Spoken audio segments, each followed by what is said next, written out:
Hey everyone, as promised, I will not be able to join you today. Unfortunately, it is the first lesson of the unit. It's actually a full grade 9 review. But I'm going to do my best to try to get you focused. Um, let me lay out this week instead. So today is supposed to be a grade 9 and 10 skills review. Tomorrow is also a grade 9/10 skills review, all leading us to our first real unit, which is 1.1, solving a linear system.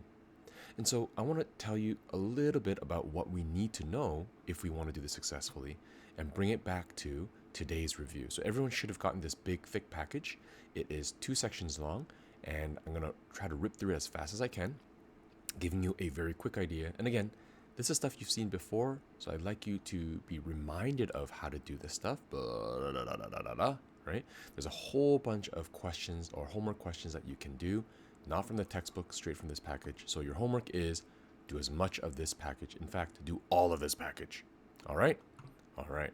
Let's take a look at Thursday's lesson.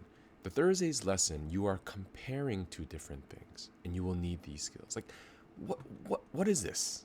Right? Like, what do you mean by comparison? Well, I want to try to convince you. My goal right now is to convince you that comparison of two different things, or in other words, having a system of relationships set up on a graph and having you compare them and having I'm going to say, the know how, the knowledge of comparing them is important. Okay? So there's two different kinds of comparisons. One is opinion based, I mean, like I like this versus that. And another is very objective or quantitative, and that is let's look at the numbers and decide from there. For example, I prepared something for you. So comparison of things, aka we're going to look at systems. I'm going to lay out the information in front of you and you decide. Okay, you ready? I'm going to give you two pieces of, or two pictures, and you are going to compare them. I'm not going to tell you how, you just compare them. I'm going to count down 10 seconds, and if I was there with you, I'd get you to discuss with an elbow partner. But since this is a video and I have no idea what you're doing, I'm just going to go on with it. Okay, ready? Just in your head, when you see these two images, compare it in your head. Okay, 3, 2, 1, go. 10, 9, 8, 7, 6, 5, 4, 3, 2, 1, and go. Let's discuss. What did you compare? Again, I'm not there with you, so I'm just going to fill in the void. Some of you might have compared, oh, I like this one because it's colorful, and I don't like this one because it's very chrome, okay? It's very monotone. One could say, I like this one because it's sleeker, whereas this one's way too obnoxious. You could say this one is, I like this one because it's sort of sexy, whatever. I like this one because it's powerful. I like this one because it's more expensive. Well, that's actually opinionated. You may not know how much a monster truck goes for. But if I remember correctly, with inflation, I feel like these are tractor tires. And I think with $100,000, you can buy like 4 tractor tires. Like tractor tires are really expensive. So I actually don't know how much a monster truck goes, but that's the whole point. When you compare these two, a lot of it is probably objective. A lot of the people thought, oh, I like this one because there's more prestige. And that's your opinion. And maybe it's true. Maybe it's not. I like this one because I like being flashy. And this is very, very powerful. And you feel intimidated when you see this walking by, right? Maybe you like this one because this is a status symbol for you. Everything is very subjective. It is a qualitative comparison. And those of you who remember from science class, you should know what qualitative versus quantitative is. Okay?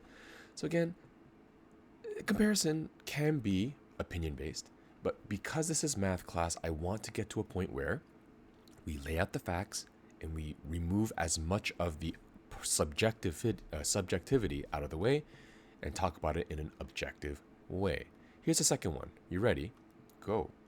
10, 9, 8, 7, 6, 5, 4, 3, 2, 1, and discuss.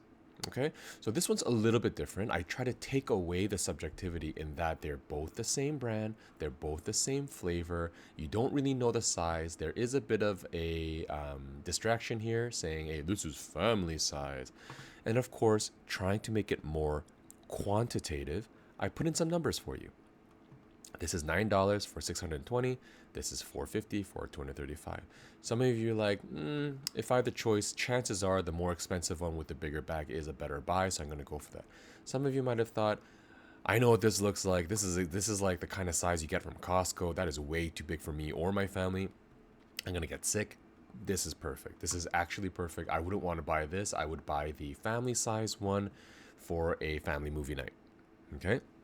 Some of you might not even thought about that in a subjective way. You thought, I'm going to do the unit price. Remember grade 9? $8.99 divided by 620. That is approximately, 1.45 cents or $1.45 every 100 grams. And then you do for here, the unit price is $1.91 for every 100 grams. So yes, the bigger buy is the better buy. However, what if you don't want to spend $9? What if you only have 5? $4.50 plus tax is just north of $5. So maybe you actually want to go in that direction because you don't want to spend that much money, right? Or you have a budget, you're like, I promised myself I wouldn't splurge on junk food. I don't know. Again, here is the numbers, and you're letting the other person make the decision for themselves. All you want to do is present the numbers and the facts. That's where we want to go, right? So here's another one. Like if I gave you this, it clearly, there are two lines, and one is above the other. Is above better? Is below better? You don't know.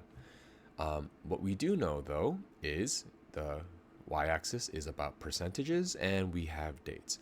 What this graph is actually is a like a stock market company that is trying to advertise how they are better than the general stock that reflects the United States. And so if you put in $100 into the United States, you would have gotten an extra $57. Whereas if you put in $100 and trusted their company, you would have gotten an extra $147. That's almost 3 times as much. So hey, look at us. Bet on us and trust us as a company. Trust your money with us, right? So again, whether you want to do that or not, whether you're afraid of the stock market or not, that's your choice. However, math is presenting the numbers and the facts and laying them down for you to compare. And that's where we want to go. When we look at Thursday's lesson, and you don't have this right now, you are going to be given 2 different relationships. See, x controls this y, and this x controls that y. There's 2 different relationships, aka 2 different lines. We're going to place them on a grid, and we're going to do comparisons. We're going to say, hey, this line is better than that line, or this line is below that line. You're going to make these statements. And that's only possible if you know how to graph lines. If you know what 2 over 3 means, if you know what the 3 means, if you know what the -2 means, if you know what the... So we got to go back to grade 9. All right. So now that brings us to our handout. Please take a look at the first page. I'm going to shotgun as much of these grade 9 skills as possible. When you are presented an equation of a line in the form of y equals mx plus b, you must recognize that the number multiplying with the x is what we call the slope, aka you can think of this as how we move on the graph, right? If we move one, let's pretend the slope, let's say the slope was 2 over 3, like my previous question on 1.1, it means if we move to the right by 3, we are moving up by 2. That's all it means. So m tells us if we move to the right by 3, we move up by 2. That's the movement. That's all it is. Remember that. B is another number that's really, really important. It is called the y-intercept.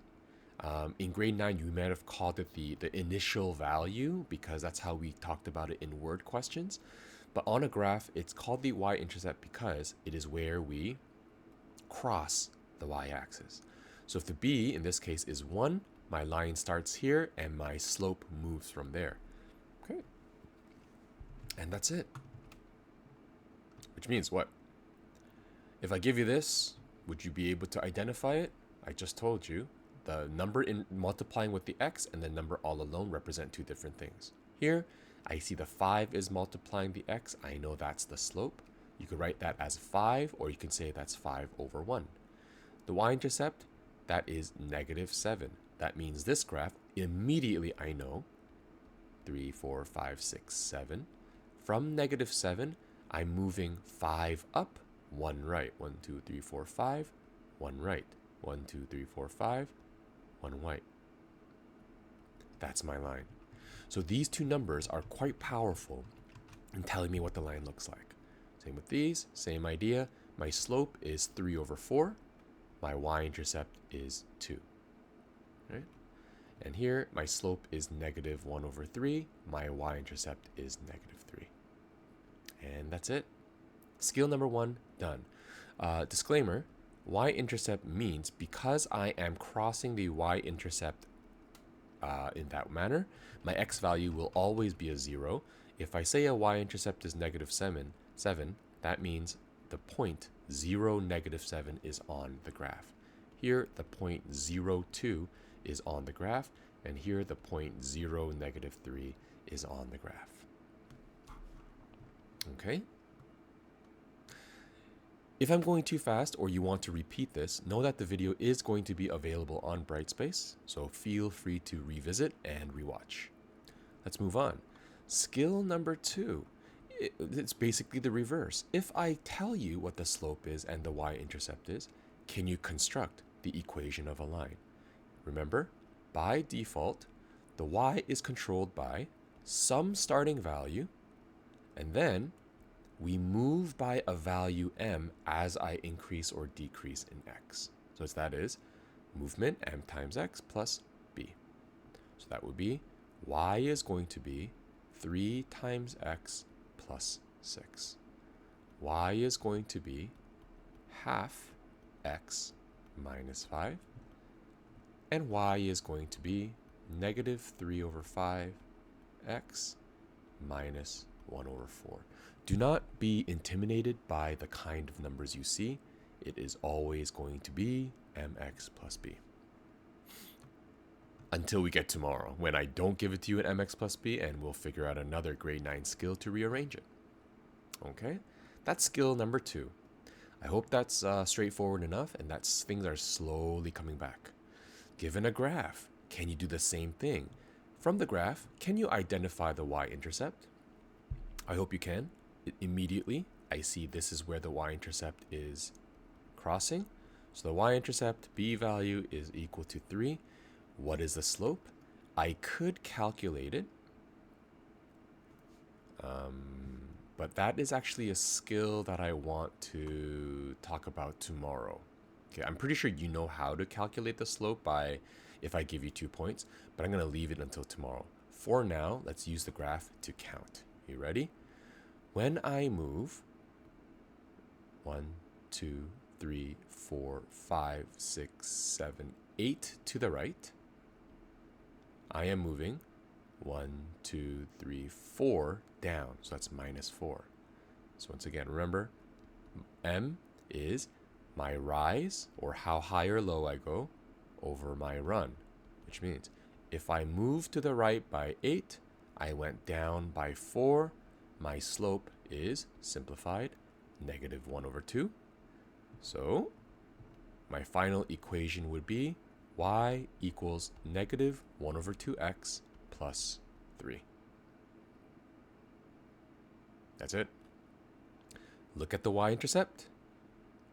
Use the graph to count off how we move and put it together. Let's do it again. Okay, one more. Where's my y-intercept? Right there. So my b value equals 2. How did we move? Well, careful. The axes are counting by 2. So here I am, if I move to the right by 1, 2, 3, 4, I go up by 1, 2, 3, 4. So if I move or run by 4, I rise by 4. My slope, when I run by 4, I rise by 4. My slope is 1. Together, my equation is 1x plus b, of course, or I could write it just as x plus 2. No need to write the 1 because mathematicians are lazy. That is skill number 3. Hope that's all right. But once again, if you miss anything, the video is available online. Let's continue. graphing linear relations in slope y-intercept form. Okay. We're graphing. It's the exact opposite. This time, instead of giving you a graph and asking you to find the equation, I give you the equation, you do the opposite. You ready? Graph the y-intercept. Okay, the y-intercept is a 2. I'm going to put a little dot right there. Look at the slope and draw in more points. So slope is 1 over 3. By drawing in more points, what I mean by that is recognize that my rise is a 1, my run is a 3. So from here, go to the right by 3, 1, 2, 3, and go up by 1. That's my next point. Draw in more points. From here, 1, 2, 3, 1. And so on and so forth. Remember, another skill to know is that 1 over 3 could be the same as a negative 1 over negative 3. Because, you know, if you divide a negative with a negative, you'll get a positive. So a 1 over 3 could be written as negative 1 over negative 3, which means when I run left by 3, I go down by 1. I run left by 3, I go down by 1. Left by 3, I go down by 1. And if you're doing it right, the trend should be consistent everywhere. That's it. Skill number 4. On the same grid, graph this. So there's another example you can try. Practice, practice, practice, practice. Not so bad, right? We're zipping through this. So should I quickly recap? I don't think I added the vertical and horizontal lines because that is something that we don't have to worry about for now. So let's recap. Ready? Slope and y-intercept. It is presented as a number multiplying with the x and then adding or subtracting afterwards. That describes how we move, okay, rise over run, as well as where we start. You can find an equation by counting off from a graph, and if I give you the equation, you can find the graph itself by counting it off again. 4 skills from grade 9. You might be wondering, is that the end of it? It's almost. If you continue on, you will see a bunch of practice questions, because remember in grade 9, we didn't have a textbook. So we have some practice questions I think we actually gave our grade 9s this year. And you can try that. Continuing on from this, and there's the answer key. The question is, what if you don't get y equals mx plus b? Like, look at this. This is not equal to y equals mx plus b. Where is your x? Where is your b? Why is the y at the same same side as your x? This is called standard form. And it gets more important to know what standard form is in grade, I'm going to say 11 and 12. Right now, just know that this is not slope y-intercept form. Okay? Standard form is bringing everything to one side and making the other equal to a 0. There is great importance in why we do that, especially in grade 12 when you do things like calculus and vectors. But for now, you don't have to know why. You just need to know that it exists. So we have slope y-intercept form because it's super useful. It gives you the slope, it gives you the y-intercept, and away you go. If you do not get it in slope y-intercept form, the next skill that you need to know is to turn it into slope y-intercept form. And to do that, you need some algebra. You ready? Remember this. When you want slope y-intercept form, you need the y value all alone. So we are going to do some algebra to get the 5x, to get the negative 20, and to get the negative 4 on the other side somehow. Let's start by leaving the y term all alone and getting rid of everything else around it. So I'm going to subtract both sides by 5x, add both sides by 20, and what I get is minus 5x plus 20. And that's good. All that's left now is to get the y value all alone, not the y term, but the actual y variable.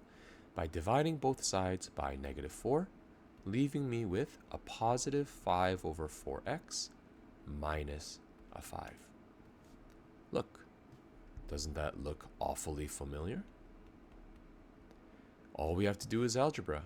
And so that is, I'm going to say, skill number 5 for today.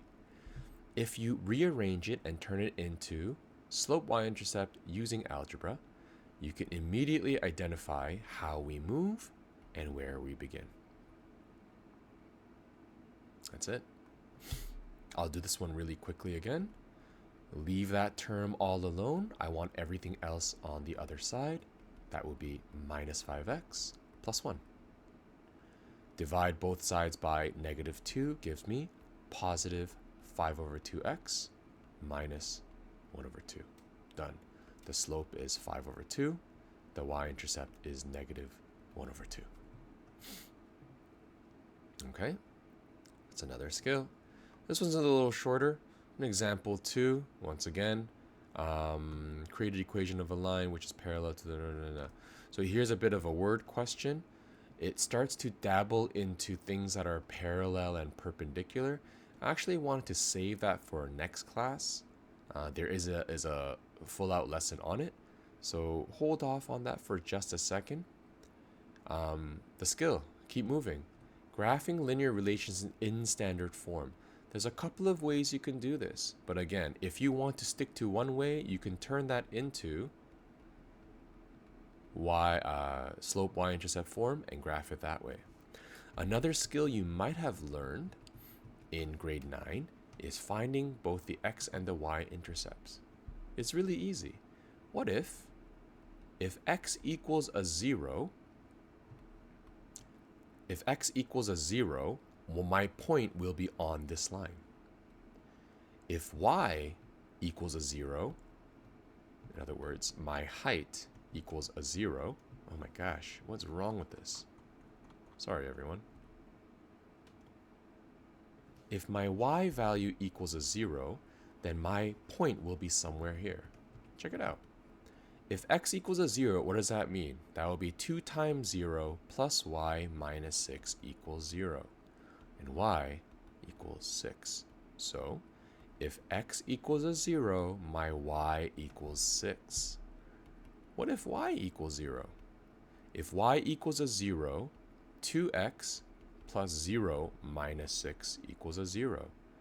2x equals a 6, and x equals a 3. You might have learned to make one of the variables a 0 and therefore officially eliminating it, making the equation easier to identify 2 really important points. So instead of y equals mx plus b, if you do 0, 6 and 3, 0, suddenly you have 2 really, really nicely spaced out points, allowing you to graph. So again, what I just did, is it necessary? Not necessarily, but it shouldn't be a big surprise that this technique is so nice and useful. But once again, you could always turn it into y equals mx plus b and discover the x and y intercepts on your own. Okay? And that's it. That's the entire thing. Changing from slope y-intercept form to standard form, the backward form. Notice how this is slope. This is slope y-intercept. I want all of these in the same side. And you must have the x term as positive. So notice how right now it's minus 5x. I want that to be positive. So why not add 5x to both sides? Positive 5x plus y equals -10. Now I will add 10 to both sides.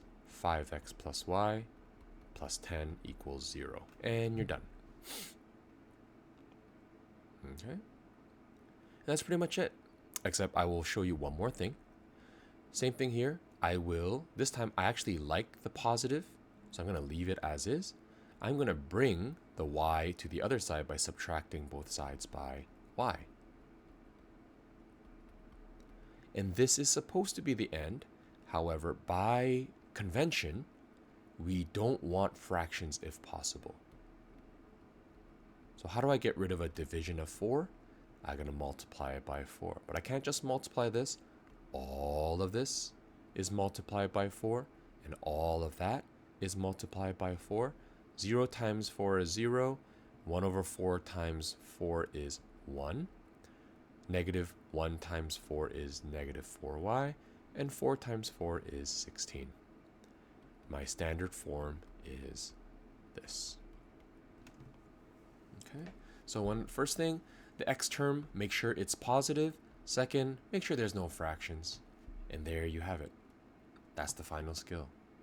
Shall I recap? This is all homework. So sometimes you are not given in slope y-intercept form. You are given it in standard form. It is up to you whether you want to use standard form or you want to convert it to slope y-intercept. But everything should be within your power. Okay?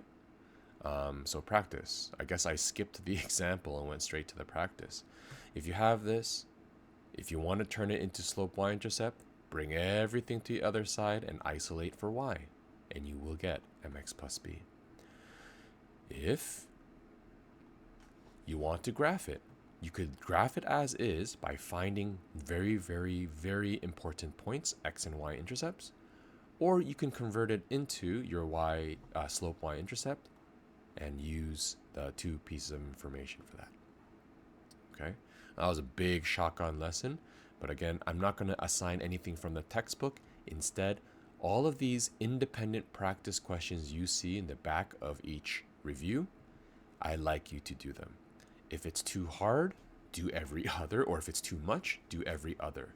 And also, if you see something about being parallel or perpendicular, you can leave that until after tomorrow's lesson. Okay, everything else should be within your grasp. Give it a shot. Come tomorrow with questions, and we'll see you then. Okay? Suffer well. Don't give the substitute teacher a hard time. All right? See you later. Work hard.